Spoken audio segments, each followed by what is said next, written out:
অতিরিক্ত কনফিডেন্স থেকে মাঝে মাঝে ঝামেলা পাকায়।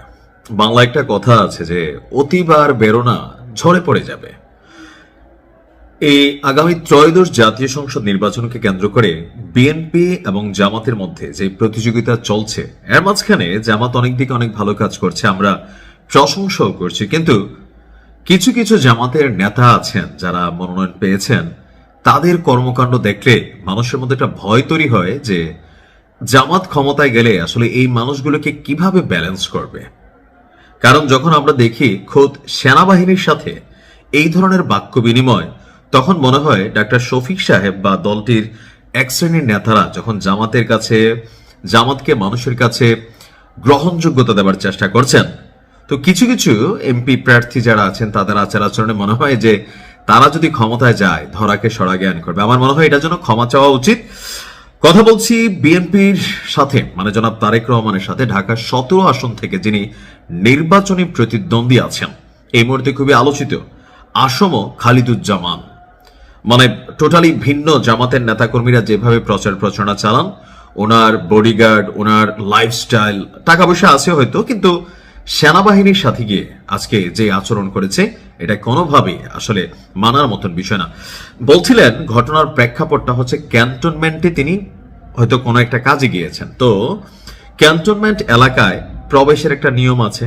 এখন আপনি যেই হন আপনাকে সেই নিয়ম মানতে হবে, কিন্তু না, নিয়ম মানতে নারাজ। উল্টো শোনালেন কি 5 আগস্টের পর এরকম কত সেনাবাহিনীর অফিসাররা পায়ে ধরে নাকি পড়া ছিল, সার বলে নাকি দম দিছে। এগুলা হচ্ছে ওয়ান কাইন্ড অফ অধ্যত্বপূর্ণ কথাবার্তা। এগুলা হচ্ছে জামাতের যে গ্রহণযোগ্যতা মানুষের কাছে, সেটাকে নেগেটিভিটি নেওয়া। এইটা হচ্ছে ওই কাণ্ড যেটা নিয়ে মানুষ জামাতকে অনেক ক্ষেত্রে ভয় পায় যে সেনাবাহিনীর সাথে আসলে জামাতের আচরণটা কি হবে। তো এরকম বক্তব্য কোথাও না কোথাও কাম্য না। তিনি আপনার এখানে যেটা আসছে যে ওনার এই বক্তব্যের পর অলরেডি আমরা দেখেছি যে 24 ঘন্টার মধ্যে এই প্রার্থীকে ক্ষমা চাওয়ার আলটিমেটাম দিয়েছে এক্স ফোর্সেস নামক একটা সংগঠন। তারা বলছে যে আমরা যদি দেখি আপনার এক্স ফোর্সেস অ্যাসোসিয়েশন, তারা বলছে যে এমন আচরণ এবং মন্তব্যের জন্য আগামী 24 ঘন্টার মধ্যে তাকে ক্ষমা চাইতে হবে। যদি না হয় তাহলে এই নেতাকে ক্যান্টনমেন্টে অবাঞ্ছিত ঘোষণা করা হবে। সংগঠনটির প্রেসিডেন্ট লেফটেন্যান্ট কর্নেল সাইফুল্লাহ খান তিনি আপনার বলছেন যে এক্স ফোর্সের অ্যাসোসিয়েশন গভীর উদ্বেগের সাথে লক্ষ্য করেছে যে একটি রাজনৈতিক দলের ঢাকার 17 আসনের নির্বাচনী প্রার্থী খালিদুজ্জামান ক্যান্টনমেন্ট এলাকায় অস্ত্রসহ প্রবেশের চেষ্টা করছেন। উক্ত প্রার্থী ক্যান্টনমেন্টে প্রবেশকালে দায়িত্বপ্রাপ্ত নিরাপত্তা সদস্যরা অস্ত্রসহ প্রবেশে বাধা দিলে সেখান থেকে তার অধ্যত্বপূর্ণ আচরণ এবং সেনা সদস্যদের উদ্দেশ্যে কুরুচিপূর্ণ এবং অবমাননাকর মন্তব্য দিয়েছেন। এই ধরনের বক্তব্য এবং আচরণ সামরিক বাহিনীর মনোবল, মর্যাদা, রাষ্ট্রীয় শৃঙ্খলার উপর সরাসরি আঘাত। এক্স ফোর্সেস অ্যাসোসিয়েশন এই ঘটনার তীব্র নিন্দা জানায়। তারা বলছে যে রাজনৈতিক পরিচয় কখনোই কাউকে সংবিধান এবং আইনের ঊর্ধ্বে দেওয়ার লাইসেন্স নয়। ক্যান্টনমেন্ট কোনো রাজনৈতিক প্রভাব বিস্তারের জায়গা নয়, এটি একটি সংবেদনশীল রাষ্ট্রীয় নিরাপত্তা এলাকা। অবশ্যই আমরাও এটাই মনে করি।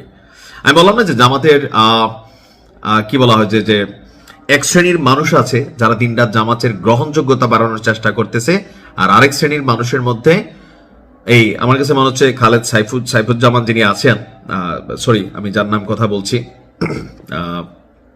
খালিদুজ্জামান, তো উনি ওনার আচার আচরণ অ্যাটিটিউড অনেকটা মনে হয় যে মাফিয়া বস, বা থাকে না হিন্দি সিনেমাতে ভাই আসসালামু আলাইকুম, মানে ওই টাইপের কিছুটা ভাইবাস ওনার মধ্যে। তো শুধুমাত্র ক্ষমা চাইলেই কি অন্তর থেকে বিষয়টা সরে যাওয়ার বিষয় না। আমার মনে হয় যে 53 বছরের ইতিহাসে জামাতের জন্য এত পজিটিভ ফিল তৈরি হয় নাই। তবে খালিদুজ্জামানের মতো লোকরা একটা বার্তা দিচ্ছে যে ওনারা ক্ষমতায় গেলে আসলে এই সেনাবাহিনীর সাথে ওনারা কি করবেন, এটা মানুষের মধ্যে কিন্তু আজকের এই ঘটনা একটা পারসেপশন তৈরি হয়েছে। সো খালিদুজ্জামানের উচিত ক্ষমা চাওয়া, এটা আমরাও মনে করি। দিন শেষে রাষ্ট্রীয় বাহিনী হিসেবে সেনাবাহিনী বা আমাদের যেই প্রাণের বাহিনী আছেন সেনাবাহিনী, তাদের সাথে ভাই যে যাই করেন এটা আমরা মানতে পারবো না। তবে ওনাদের একটা অভিযোগ আছে যে আপনার সেনাবাহিনী বেসিক্যালি বিএনপি পন্থী বা বিএনপিকে সাপোর্ট করতেছে, এরকম নানান মন্তব্য তিনি দিচ্ছিলেন। সেই জন্য হয়তো তিনি তার হোশ হারাই ফেলছিলেন। বাট জোশে আসা হোশ হারাইলে কপালে দুর্গতি লাগবে। ভালো থাকুন। আসসালামু আলাইকুম।